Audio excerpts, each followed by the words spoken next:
I'm glad you switched over to that topic because I wanted to talk about the food supply. I wanted to talk about how food is produced in America today versus even how it was 20 years ago.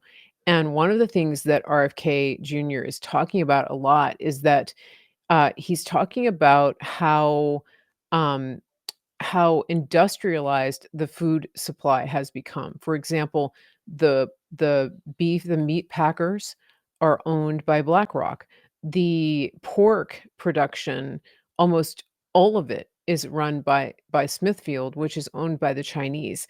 And he describes the way that they do this is that they come in and they pretty much take over the whole industry.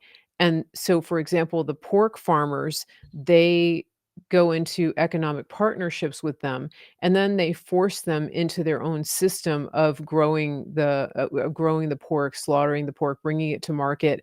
And so essentially it's one company that that is contracting out to all of these farmers, and that takes the autonomy away from the small farmer who used to raise his or her own pigs or cows or sheep or whatever and bring them to market.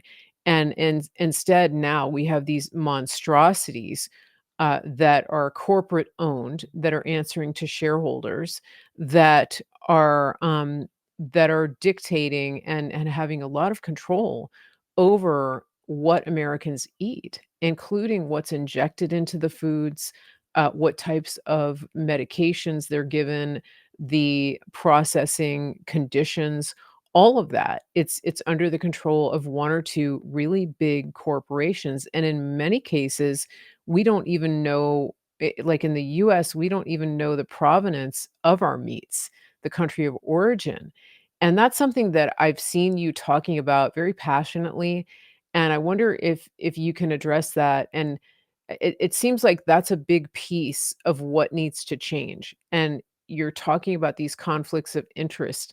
To me, these are glaring conflicts of interest.